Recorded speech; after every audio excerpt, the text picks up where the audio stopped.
Muy buenas, estimados seguidores. Volvemos con el canal. Ahora que estamos ya por fin, parece que pasando un poco de frío, porque estos días está haciendo hasta 20 y tantos grados, el calor se resiste a irse, ¿no? Y bueno, todo es bonito, pero en su justa medida, ¿no? Ya el calor como que se está pasando un poco de la raya.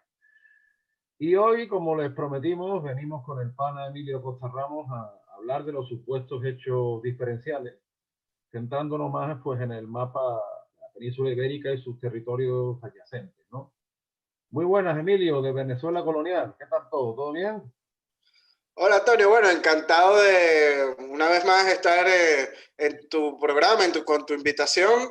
Y bueno, pues todo muy bien aquí, como dices, ya está empezando a hacer el frío aquí en Torrejón de Ardoz, hizo 0 grados en la noche, en la madrugada. Así que bueno, ya estamos en las fechas normales de que empiece a entrar el frío y es lo normal. Es que ya es Y sí, y este tema que hoy vamos a estar hablando, pues como bien dices, da tiene muchas aristas para hablar y es muy complejo, o sea, y no solo en la península ibérica, sino al otro lado del charco también hay hechos supuestamente diferenciales que no lo son en el fondo. Pues como bien hemos dicho en nuestros vídeos pasados, pues al final tenemos mucho en común, tanto cultural como lingüísticamente, entre otras cosas, inclusive socialmente. claro. A mí, por ejemplo, lo que me sorprende, esta teoría de los hechos diferenciales, si bien viene de lejos, digamos que empieza su caldo de cultivo en el romanticismo tardío, en el siglo XIX, y por supuesto eclosiona en la España de los años 70 y 80, ¿no? Pero a mí lo que me sorprende es la doble vara de medir, porque por un lado resulta que España parece ser que es el país más diverso del mundo, porque nos han hecho creer que en la península ibérica pues hay unas distancias de unos montes que nos separan más que la muralla china, ¿no? Y entonces somos todos completamente, estamos aislados y somos completamente diferentes. Y sin embargo, el resto del mundo sí es homogéneo. Es decir, uno escucha, por ejemplo, los que defienden, oye, que el germen de la nación hispánica pues está en el reino visigodo de Toledo. ¡Qué barbaridad! Ahora, eso sí, Francia sí nace con Carlomagno. Eso sí, Francia sí es un país homogéneo, Inglaterra también, y no, Italia también, cuando muchas veces es al revés. O sea, nuestros vecinos son más heterogéneos entre sí que nosotros mismos. Si es verdad que, por ejemplo, en el siglo XVI, cuando España pues se está rehaciendo porque, en fin, termina la lucha contra el Islam y coincide, fíjate tú, con dos hechos fundamentales, como son la primera gramática de la lengua castellana, que se va a convertir en la lengua española por antonomasia, y la llegada a América, que siempre lo decimos, que no es solo la llegada de España a América, también es la llegada de América a España, pues hay algunos cronistas de India que ya se refieren a, como se dice en mi pueblo, que se está haciendo una juntiña de vizcaínos, aragoneses, andaluces, etcétera, etcétera, que son distintos entre sí y que sin embargo en América empiezan a fusionarse entre ellos, pues a casarse las distintas familias, a mestizarse conjuntamente. En fin, pues todo esto viene así, pero en el siglo XIX ya esto toma, digamos, un cariz político. Y además va en dirección opuesta. Fíjate tú, el caso, por ejemplo, de Italia y Alemania, que son dos casos nacionales, vamos a decir que se inventan en el XIX, cuando España llega al siglo XIX, por desgracia, con la monarquía hispánica fragmentada, pero con su territorio europeo mucho más claro, ¿no? Y sin embargo, Italia y Alemania crean mitos para unificarse, y en España no, en España creamos mitos para desunirnos.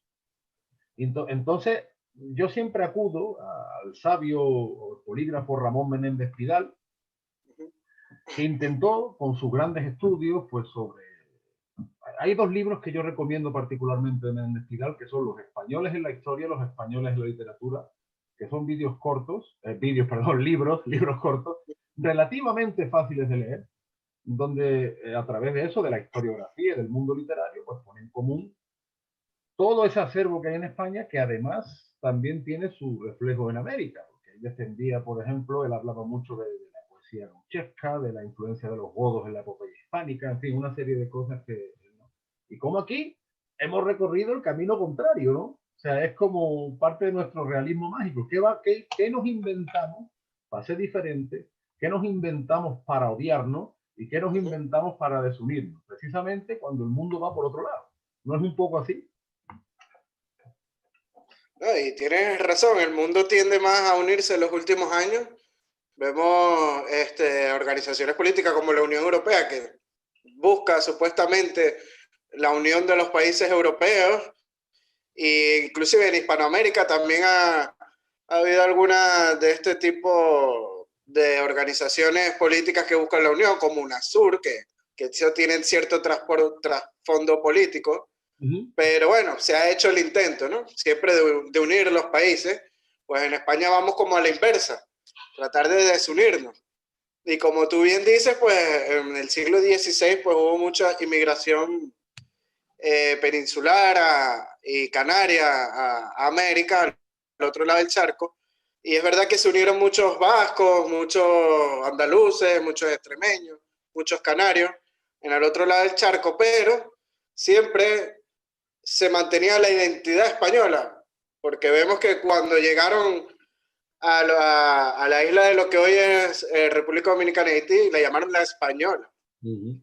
Y siempre tuvieron en cuenta la identidad española como tal.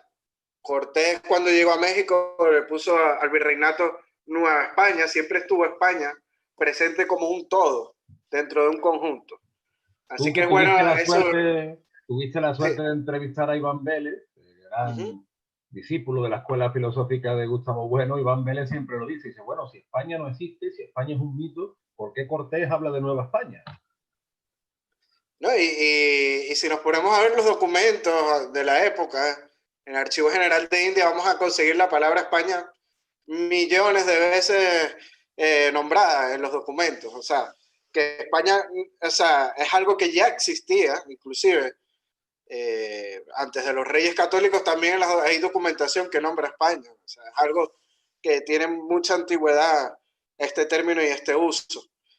Y en España nos hemos inventado una nación de naciones, que eso es un término muy moderno que no tiene absolutamente nada de sentido, porque estos supuestos hechos diferenciales, pues en el fondo no lo son tanto. Yo siempre pongo como ejemplo, hay muchos hispanoamericanos que cuando vienen a España, no todos, pero sí muchos, que no saben diferenciar los acentos de las regiones españolas. Todos les suenan iguales. Le pones un acento catalán y lo comparas, no sé, con uno asturiano y le suena igual. Y la forma de comportarse, los gestos, todo es la misma, como dirían en Venezuela, es la misma vaina. Entonces, lo que pasa es que, claro, tienes que ser español como para darte cuenta en el fondo de ese tipo de diferencias que en el fondo, como lo digo, en general no lo son. Inclusive los norteamericanos, hasta con los hispanoamericanos nos confunden mucho. Sí. Cuando tú estás en Estados Unidos, tú dices, I'm from Spain, yo soy de España. Y ellos a lo mejor se imaginan que eres mexicano, que eres puertorriqueño, y porque para ellos somos muy similares en la forma de comportarnos y hasta en el acento hablado en inglés, ¿no? No lo saben diferenciar mucho. Y es muy curioso este caso. Sí, sí, o sea, yo por ejemplo que viví en Perú y tengo amigos que son casados con peruanas y demás y nos lo decían, y si ustedes los españoles se piensan que son muy diferentes entre ustedes, pero tienen son todos lo mismo. Es que, bueno, claro, algo sí es verdad, a todos nos gusta la tortilla española. Sí, bueno, y los bares, tú sabes que el fotógrafo, un tipo que fotógrafo, se hizo youtuber, Joan Planas, que él decía que era independentista catalán y se convenció de la falacia del independentismo cuando él viajó por toda España y se convenció de las muchas cosas que nos unían y especialmente la figura del bar como centro social, como centro, punto neurálgico de nuestras vidas. O sea, tú puedes ir a Cataluña, Asturias, a Castilla, donde tú quieras, el bar. En Canarias también, claro.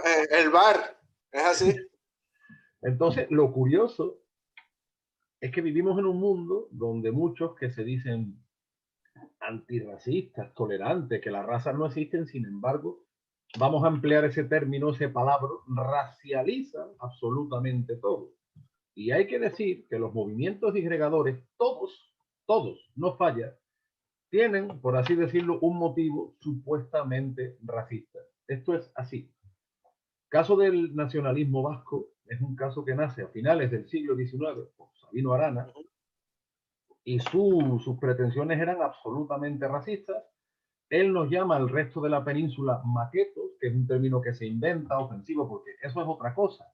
La utilización de las lenguas regionales, el tipo pues no era vasco hablante de la cuna y utiliza el vascuence como un arma arrojadiza, no para unir, sino para separar, porque además lo enemista con el castellano, cuando el castellano o el español, como lo queramos llamar, es de las lenguas romances de la península, el más vasco.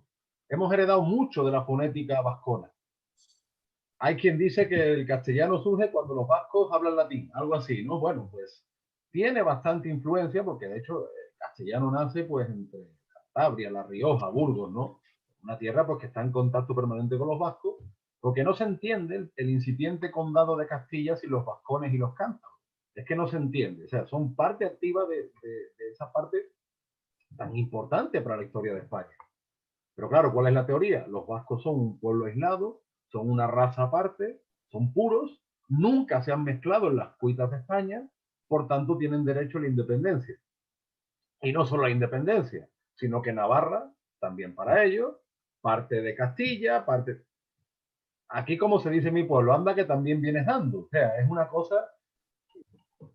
cosa surrealista, muy minoritaria, porque realmente si uno piensa entre los 46, 47 millones de españoles, ¿qué porcentaje me refiero, de votos tiene estos partidos irrisorios? Pero por una ley electoral absolutamente injusta. Sí, tienen mucho peso en el Parlamento por esta ley claro, electoral. y están imponiendo sus teorías de base racista que no tiene nada que ver con la historia. Bueno, esto de racismo e historia son cosas que nunca casan. O sea, eso no, en fin, es huelga decirlo, ¿no?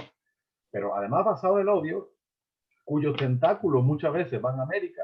Yo me he encontrado, por ejemplo, en el Perú, cuando se pone la icurriña, la famosa, que no es la bandera vasca, la icurriña nunca lo ha sido. Nació como bandera de la Unión Jack. Copia de la Unión Jack y además como bandera de la sección vizcaína del Partido Nacionalista Vasco. O sea, y en los años 70 la convierten en la supuesta bandera de los vascos.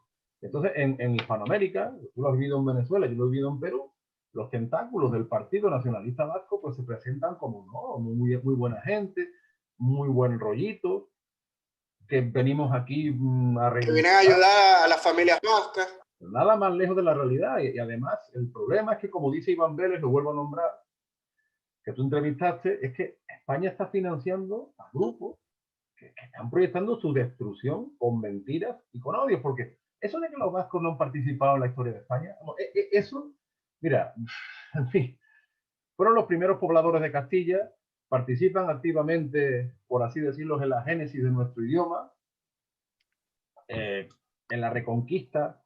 Los vascos llegan hasta Jaén, o sea, tú coges mucho, una guía telefónica de los pueblecitos de Jaén, y tú no sabes si estás en Jaén o estás en Vizcaya.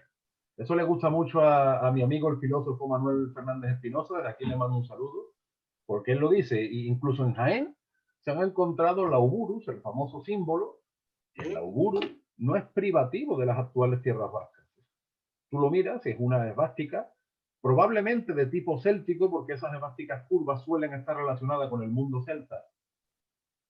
Y a su vez está presente en Aragón le llaman el cuatrefuelles de toda la vida.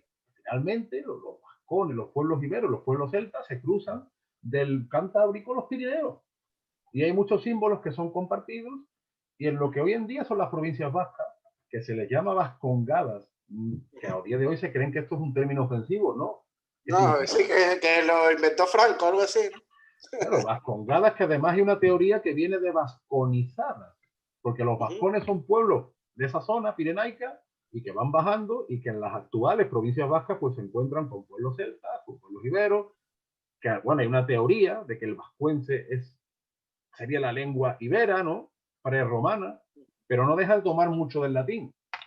Tú tienes términos en vascuence como paquea, que viene de pax, como regue, que viene de rex, o como legue, que viene del lex.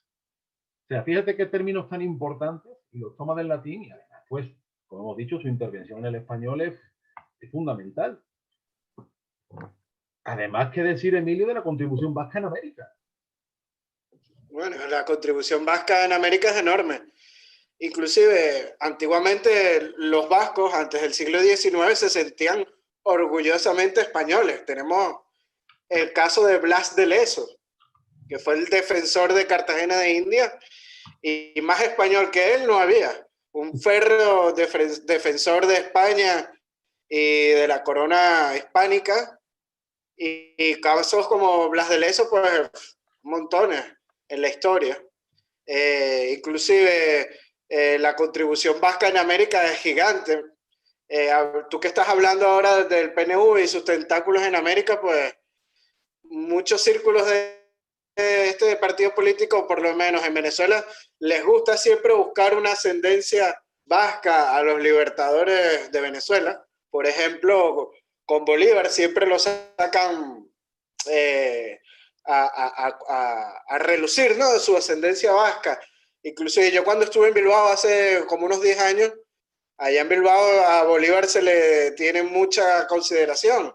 Allá está una estación de metro que se llama Simón Bolívar, tienen estatuas de Simón Bolívar, etcétera, ¿no? Pero tú sabes que, perdona que te interrumpa, que según la teoría nacionalista vasca, eso habría que condenarlo, porque Sabino Arana, que es el fundador del nacionalismo vasco, del cual también bebe ETA años después, él condenaba la mezcla de razas y condenaba Sí.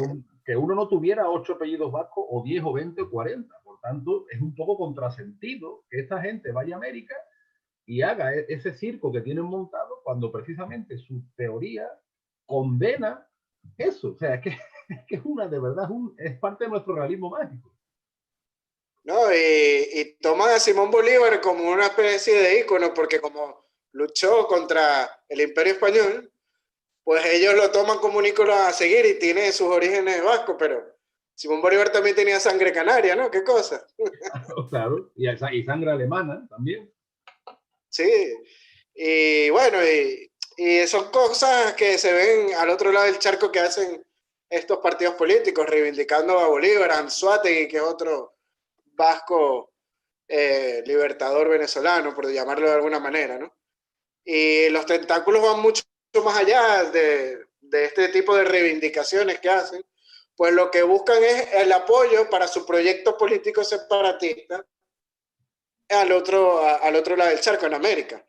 Entonces, es como una especie de virus que quiere buscar apoyos en cualquier parte del sitio y no les importan sus principios con tal de que tengan más apoyo. Igual pasa en el otro lado de la península, en Cataluña, también suele pasar este tipo de cosas que con tal de buscar apoyo, no importan que sean árabes, porque los árabes siempre apoyan este tipo de ideologías separatistas en la península ibérica. No entiendo el porqué, de verdad, pero siempre lo hacen. Bueno, tú sabes que Puyol, que fue un líder separatista que algunos nos querían vender en los años 80 de que no era separatista. Nos toman por idiotas, con perdón de la expresión, nos mean y nos dicen que está lloviendo. Puyol decía que en Cataluña había que primar la inmigración musulmana contra la hispanoamericana porque los hispanoamericanos tenían el gran defecto de que hablaban la lengua de Cervantes. Entonces no iban a tener destreza, o sea, o no iban a tener interés para aprender el catalán, mientras que el árabe o el africano en general serían els nous catalans, los nuevos catalanes. Y claro, esto se adoba de un discurso victimista, pero cuando tú miras los números, y más los números históricos, y ves que tanto Vascongadas como Cataluña han sido dos regiones históricamente opulentas y privilegiadas, que algo no casa. Por ejemplo, tú has nombrado a Blas de Leso. Si nos vamos un poco antes de Blas de Leso, ya con la época de los trastámaras, los vascos fueron soldados pretorianos de los trastámaras. O sea, Fernando el Católico interviene en Navarra rodeado de una vanguardia de guipuzcoanos que le ayudan a tomar Navarra frente a las pretensiones francesas. Luego nos vamos a la Guerra de los Comuneros, un conflicto civil que surge en los primeros tiempos de Carlos I de España y V de Alemania, en la corona de Castilla. No solo en Castilla la Vieja, porque sabemos que salieron partidas de Sevilla, de Galicia, pero bueno, se centra más o menos en Castilla, ¿no? Quienes ayudan a las tropas imperiales a derrotar a los comuneros son soldados vascongados. Luego nos vamos al siglo XVIII, la Guerra de Sucesión.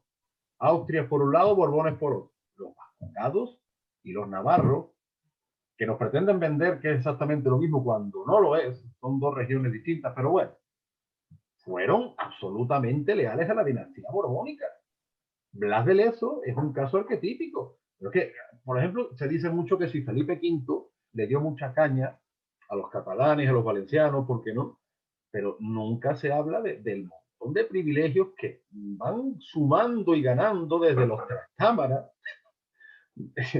Esos privilegios se vieron al otro lado del charco al también. otro lado del charco, y precisamente entramos en el siglo XVIII con todo que los catalanes, de hecho Felipe V a los catalanes les dio muchísimas prebendas, porque ahí empieza buena parte de la prosperidad. Es que hasta el siglo XVI los catalanes emigraban a Andalucía.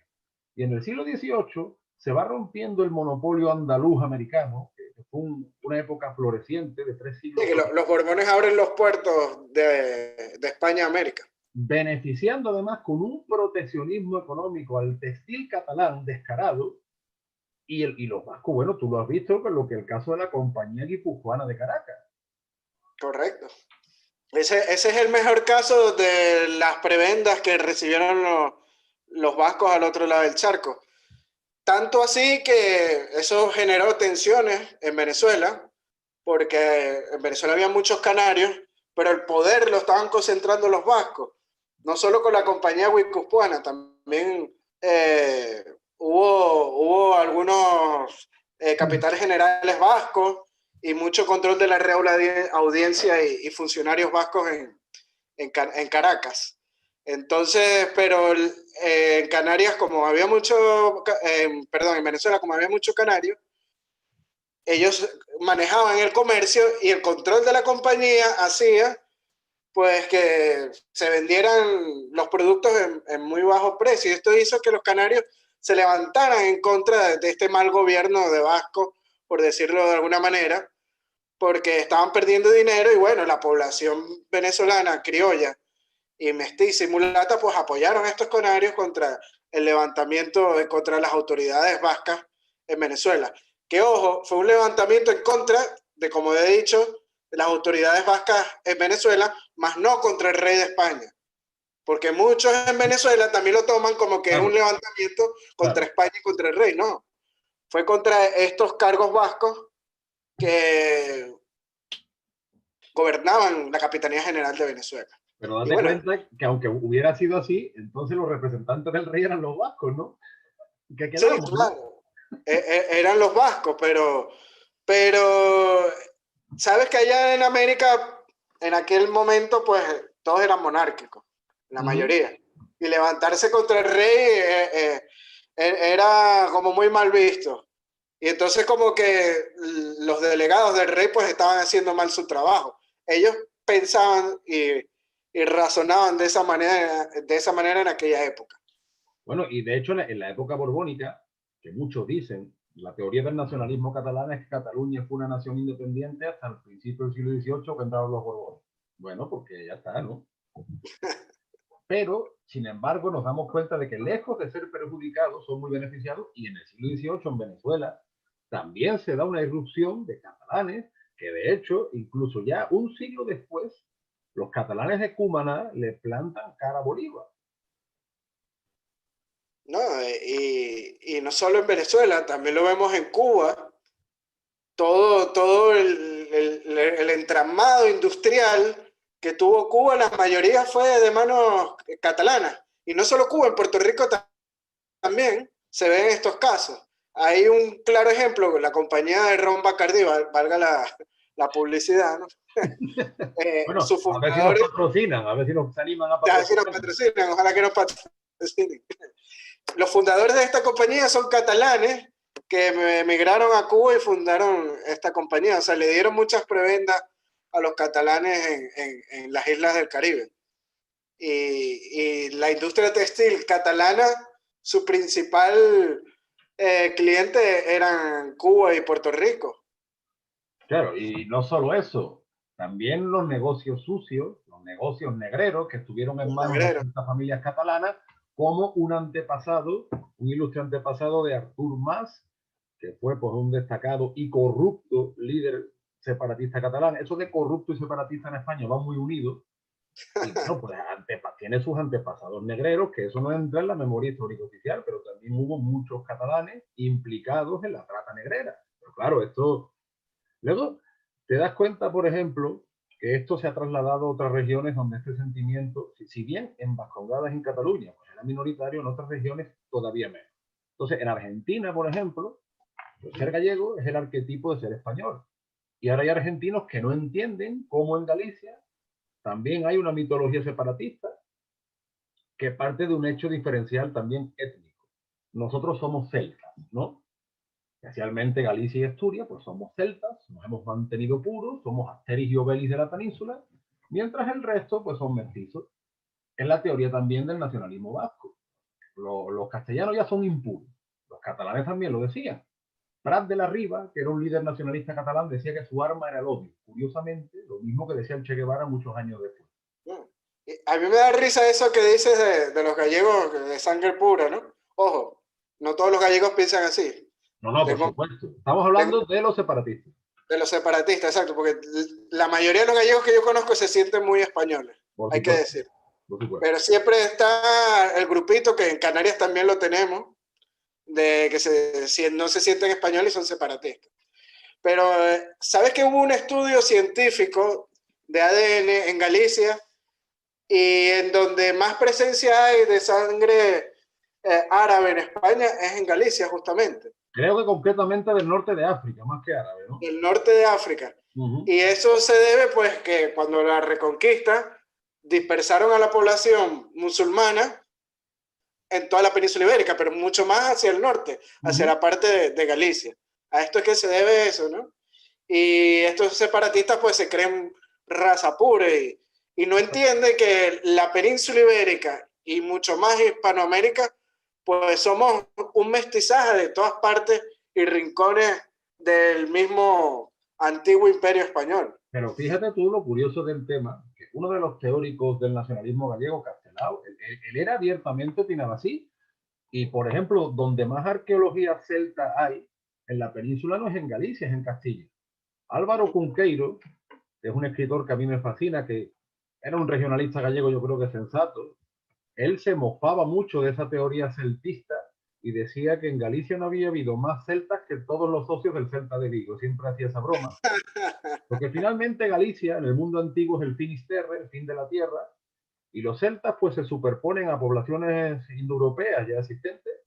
Bueno, Galicia es celta de la misma forma que Claudio Sánchez Albornoz, un gran historiador del siglo XX español, que fue presidente de la República en el exilio, que no es reivindicado por la memoria histórica porque él se oponía con vehemencia a estas teorías absurdas y en especial al mito de las tres culturas que creó Américo Castro. Entonces, claro, fíjate tú, una de las inteligencias más preclaras de la República, y sin embargo, a día de hoy es silenciado, para que tú veas la sinceridad de la memoria histórica, pues Claudio Sánchez Albornoz defendía que el actual territorio gallego fue la región más romanizada del norte de la península.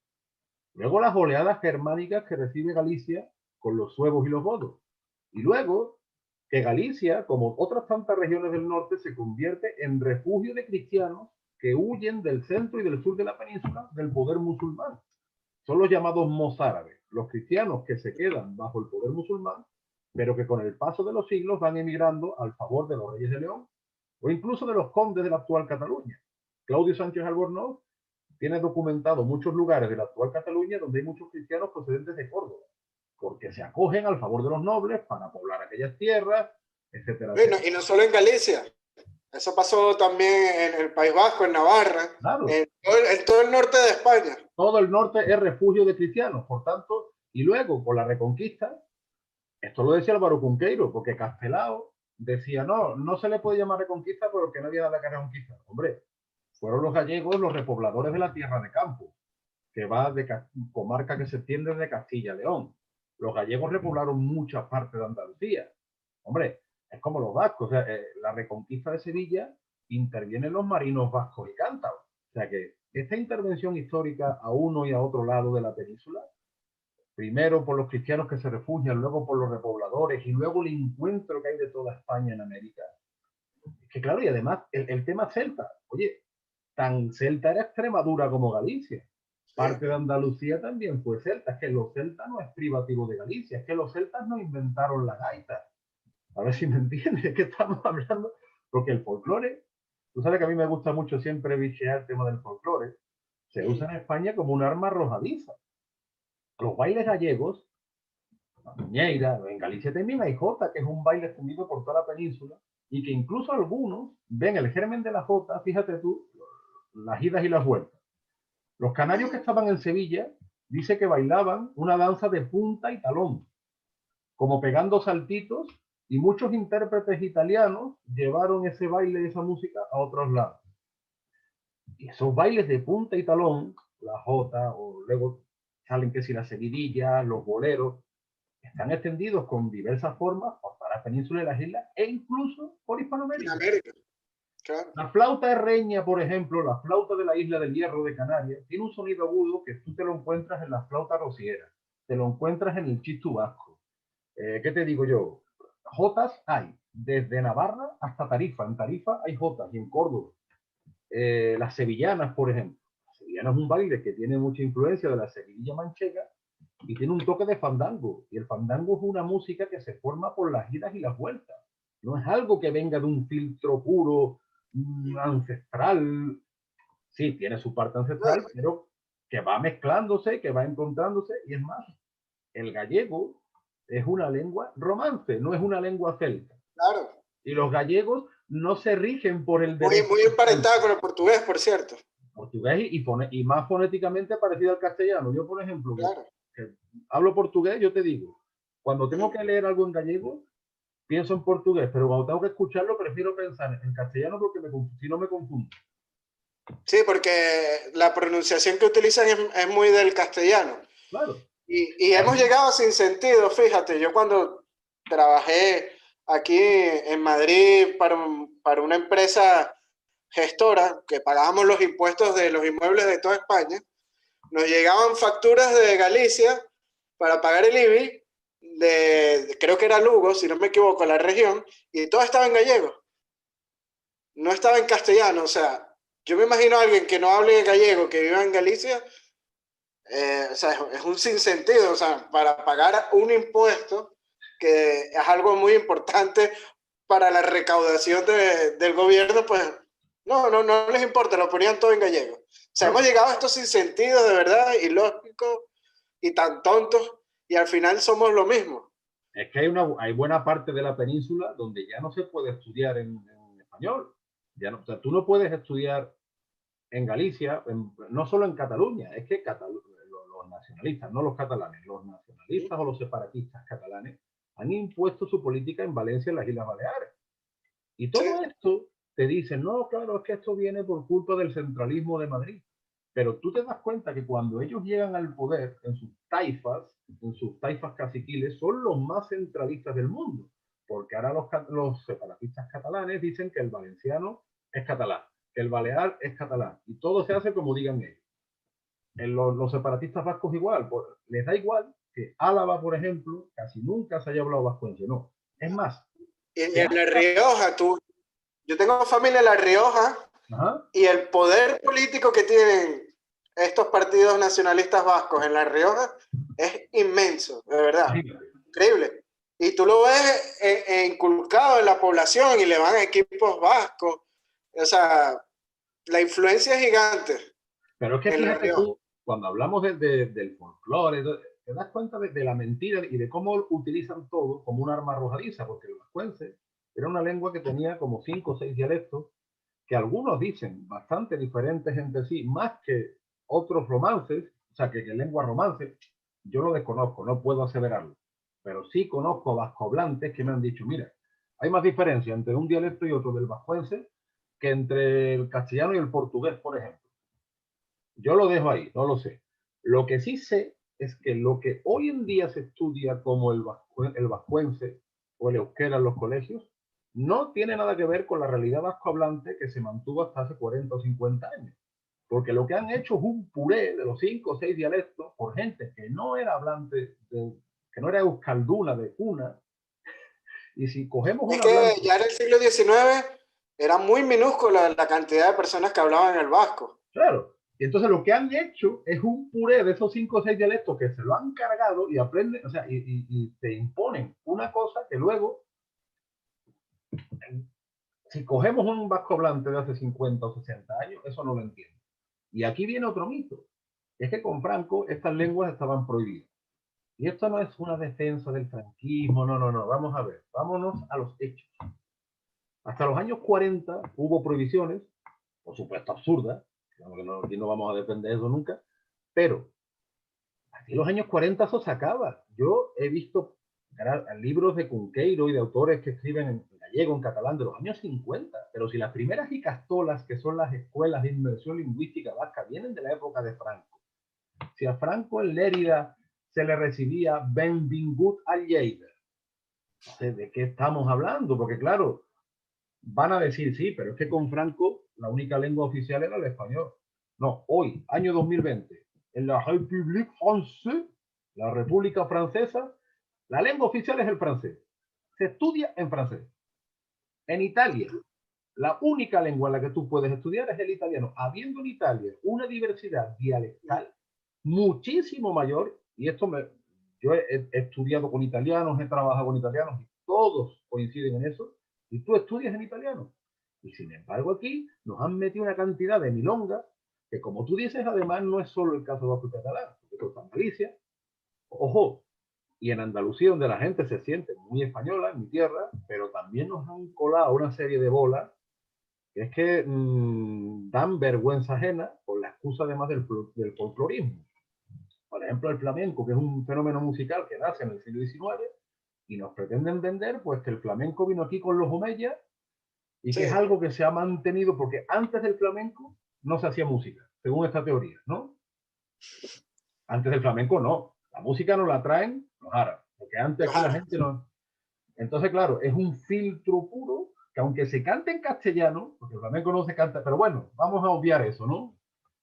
Y entonces el hecho diferencial es que nosotros pues somos moros y gitanos. Como si fuera lo mismo, ¿eh? Como si fuera lo mismo. Y se utiliza, los moros y los gitanos, no porque se tenga ningún interés en estos pueblos, sino que se utiliza como arma arrojadiza de hecho diferencial, claro. Tú luego dices, la Semana Santa nos la trajeron ¿quién? Los omeyes. El vino, es que tú miras todos los estereotipos. Los olivos, ¿quién los trajo? Claro, pero es que tú miras todos los estereotipos culturales que hay sobre Andalucía, es que no hay ni uno que sea de origen árabe. Por ejemplo, mira, incluso la tauromaquia, que no es algo exclusivamente andaluz porque está extendido por toda España y Hispanoamérica, y los vascos y los navarros, independientemente de los gustos de cada uno, los vascos y los navarros han tenido mucha intervención en la tauromaquia. La tauromaquia es una cosa muy anterior, pero que la tauromaquia, como la conocemos hoy, se desarrolla ya en época borbónica en el siglo XVIII. Sí, que se institucionaliza. Exactamente. Luego, otra, ¿qué se dio? Pues la lengua que nosotros hablamos, porque se dice, no, las hablas andaluzas. Las hablas andaluzas, además, es que fíjate tú, si Andalucía tuviera un hecho diferencial, Emilio, otra vez lo hemos hablado.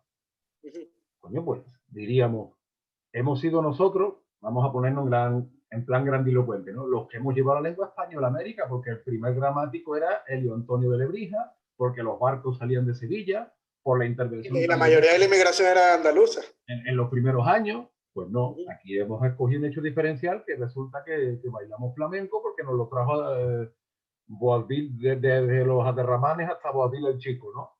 Pues el flamenco es un fenómeno del siglo XIX que no se entiende como tantas otras facetas de nuestra vida sin la interacción con América. Porque tú te vas a muchos, el flamenco más que una música es un conjunto de música. Incluso Faustino Núñez, por ejemplo, que está un gallego que estudia el flamenco. Bueno, igual que Lorca era un poeta andaluz que cantaba Galicia. Esto debería ser lo normal. Él ha documentado muchas cosas, sobre todo de la hemeroteca, porque aquí hemos bebido de leyendas urbanas. Aquí no hemos ido nunca a la documentación. En el tema folclorista, ¿no? Resulta que el flamenco, que más que una música es un conjunto de música, pues tú tienes que la vidalita y la milonga entran por el folclore argentino a principios del siglo XX. La guajira y la rumba, huelga decir que son de origen cubano, huelga decir. La colombiana flamenca la inventa Pepe Marchena a principios del siglo XX, fusionando un corrido mexicano con un zorcito vasco. ¿Por qué? Porque vascos y andaluces conviven en los teatros de La Habana. Y en los teatros de La Habana, pues coinciden los zorcicos, las jotas aragonesas, el cante o género andaluz.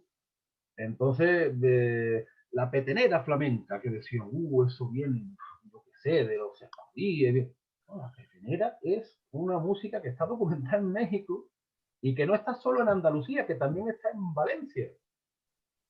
Entonces, claro, en nombre del concepto de la pureza, digo, bueno, ¿qué será más pura, la petenera flamenca o la petenera mexicana? Es más, las músicas más antiguas que están documentadas tanto en Andalucía como en América son todos en torno al fandango. Es un ritmo que tú te encuentras en Sevilla y Cádiz, como te lo encuentras en Veracruz, como te lo encuentras en el joropo de Venezuela y Colombia, como te lo encuentras en Cuba, qué sé yo. Entonces, ¿qué es la pureza? Es que el fandango era la música popular de aquellas épocas. Claro, entonces, ¿de qué me están hablando a mí de pureza? ¿Quién es lo más puro? Claro, pues lo más puro es que se ha inventado una imagen romántica del siglo XIX, una imagen de bandolero, de que todos vamos con navaja y de que, en fin. Y entonces, te digo, en Andalucía, bueno, tú que conoces mi tierra, aquí la gente se siente muy española, pero sí ha calado el hecho de que, bueno, qué sé yo, Que somos diferentes. dormimos la siesta y contamos chistes, pues porque somos diferentes, porque aquí descendemos de los aperramanes y de... Entonces, verá, son absurdos. Pero fíjate que hay un caso muy curioso, ¿no? Que si a España nos vamos de un hecho diferencial, a lo mejor Canarias sí supuestamente es un poco más diferente al resto, ¿no? Pero en Canarias el separatismo no cala, es muy mínimo. Hoy te pasé un vídeo, ¿no? De una señora quejándose por la oleada de inmigrantes en Canarias, que está viendo estos últimos días. Están llegando miles y miles de pateras, de inmigrantes en pateras a las islas. Pero hay que subrayar una cosa, mire, inmigrantes ilegales. Ilegales, sí, cierto, ilegales. Bueno, no estamos en contra de la inmigración, ¿eh? Más bien estamos a favor de ella y de la integración, pero legalmente. Que ahora hay que decirlo todo muy, ¿verdad? Que si sí, no, sí, hay que tener cuidado con lo que se dice, sí. Que nos cierran el canal. En estos tiempos de libertad nos cierran el canal. Sí, esperemos que no. Pero bueno, esta señora, pues para reivindicar de que a las islas las tienen olvidadas políticamente, porque sí es verdad que a las islas a veces el gobierno central las descuida un poco en cuanto a política, o un poco o demasiado, por no decir otra cosa. Y entonces, pero ella reivindicaba ser española, aunque primero Canarias. Claro, están los regionalismos que se ven en toda España, pero se sentía española y en su mismo DNI pues lo reivindicaba, que ella era española, ¿no? Pero date cuenta también una cosa, ese puede ser una cosa sin la otra. No, español, yo digo que españoles lo somos todos. Claro, pues te digo, por ejemplo, todos los hechos diferenciales parten de una falacia, de que somos pueblos que estamos aislados por la naturaleza y por la raza. Sí, claro. Los que van de antirracistas te dicen eso, ¿no? Entonces, claro, como si en Andalucía, por ejemplo, antes de la llegada de Tariq Ben Siyad no hubiera habido historia, ni después tampoco, ni aquí hubiera pasado una repoblación, ni hubiera habido unos mozárabes hacia el norte. Eso, bueno, te lo encuentras en Galicia, desde Galicia hasta Andalucía. Entonces, claro, el tema regional hay que planteárselo de la siguiente manera. ¿Es que tiene sentido nuestra historia particular sin una historia común que nos ha acompañado a lo largo de los siglos? Porque yo no le veo sentido ninguno. No, es que no tiene ningún sentido.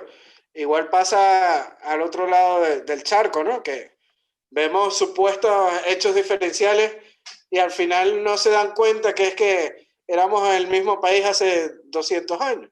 Claro. En Perú, por ejemplo, pasa mucho eso con la gastronomía. Que hay y muchos...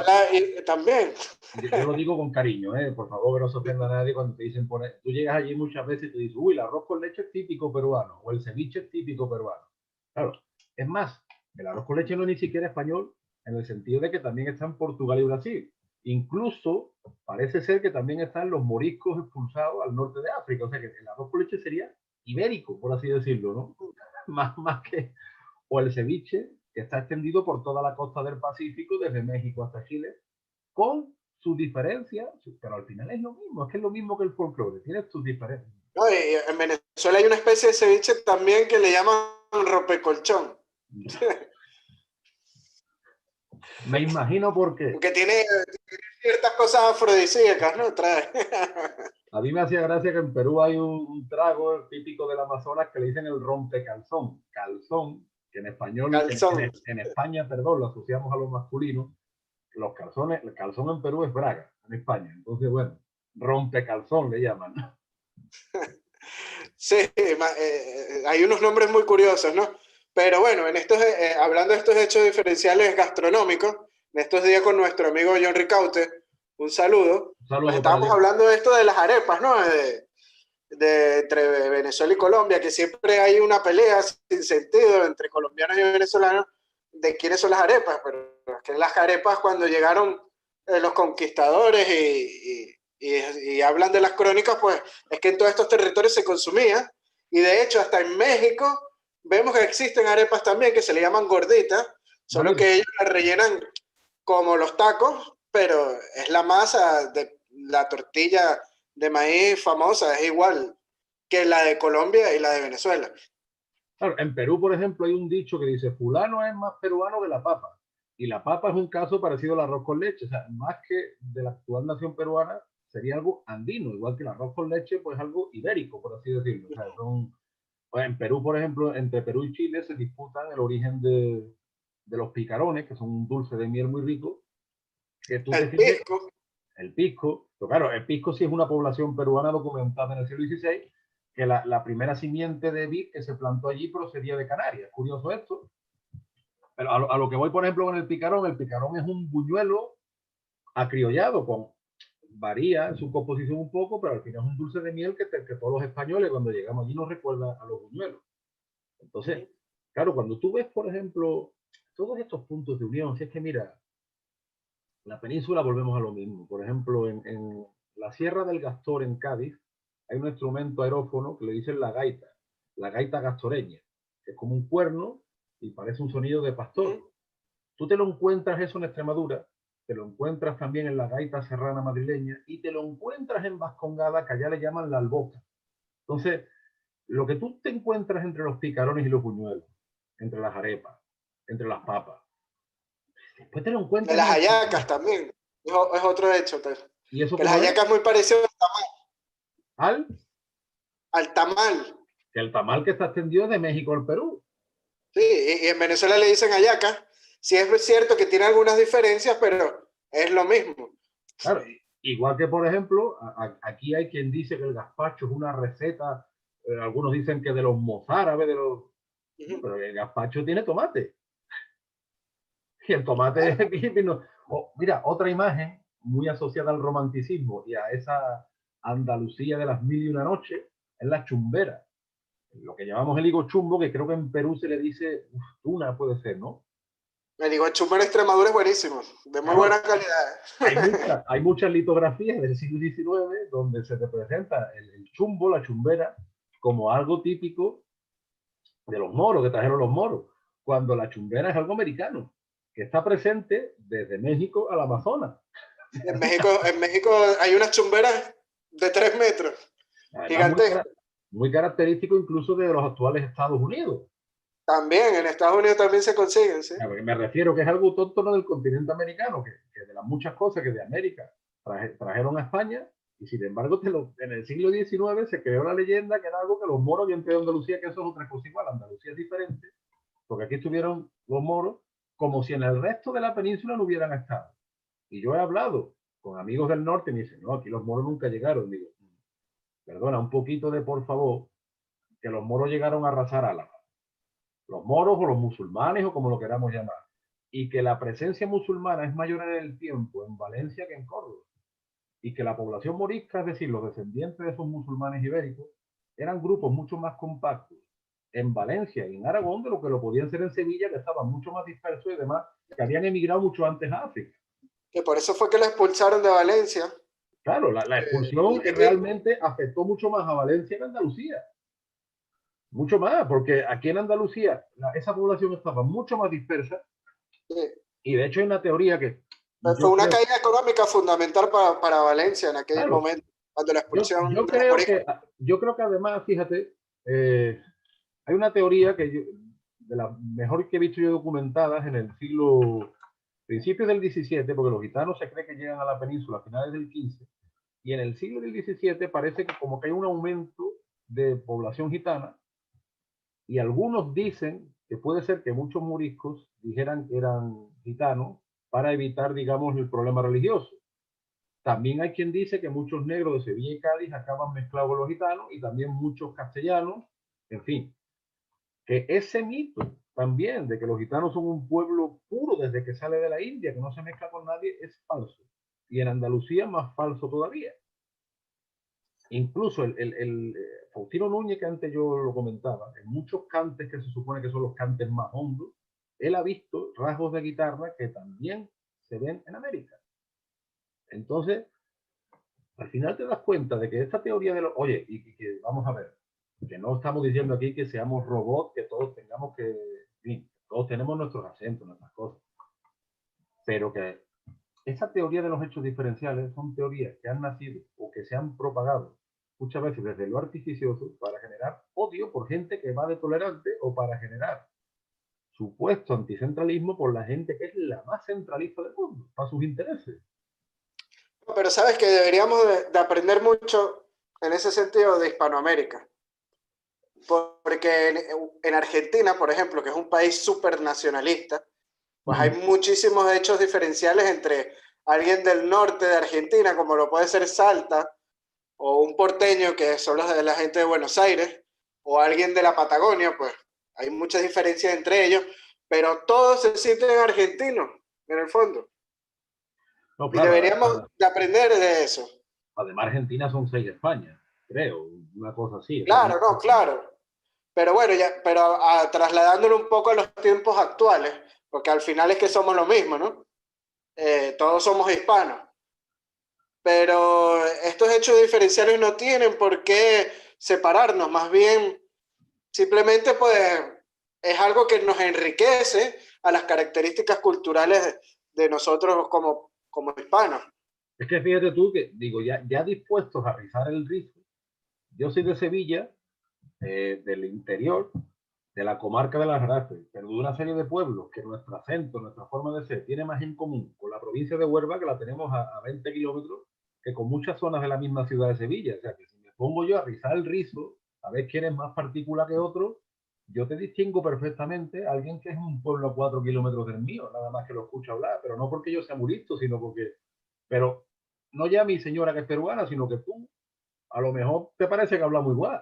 O sea, es que Sí, sí, me imagino. Habrá personas que pensarán que yo soy andaluz. como les pasaba conmigo en Perú, que todo el mundo me tomaba por venezolano, por caribeño, cuando me escuchaba Claro. hablar.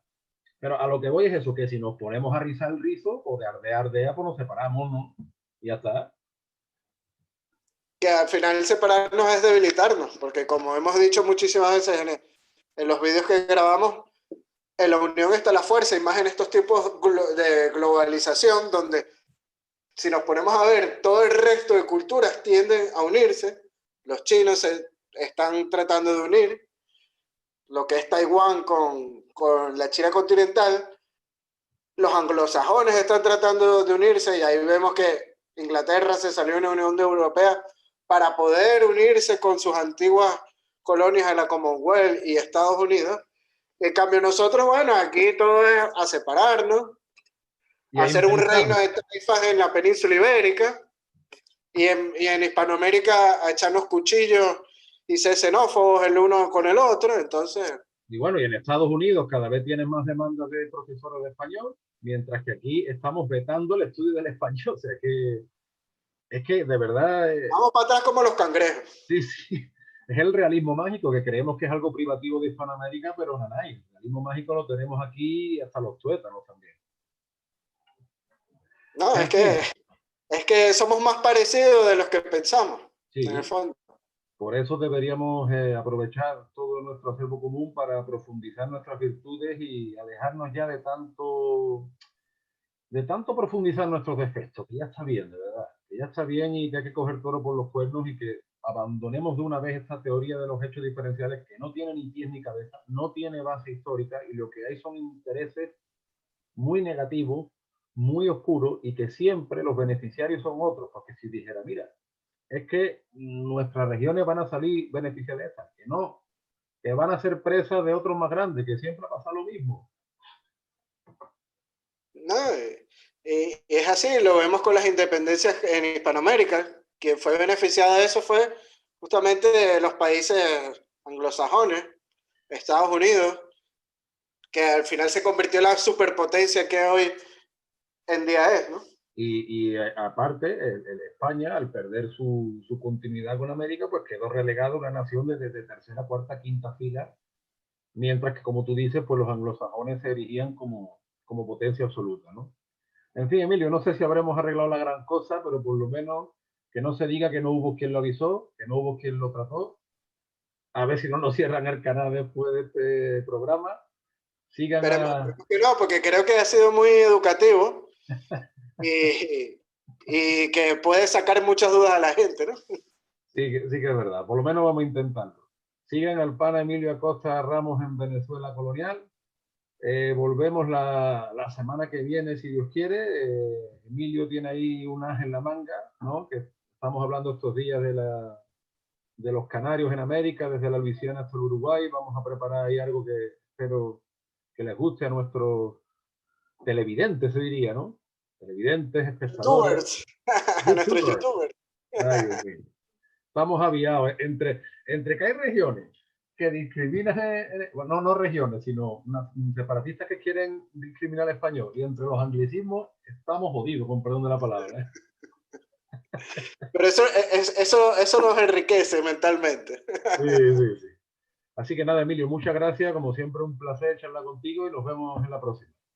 Seguro, un abrazo hasta Sevilla, cuídate. Fuerte abrazo, chao, chao. Chao.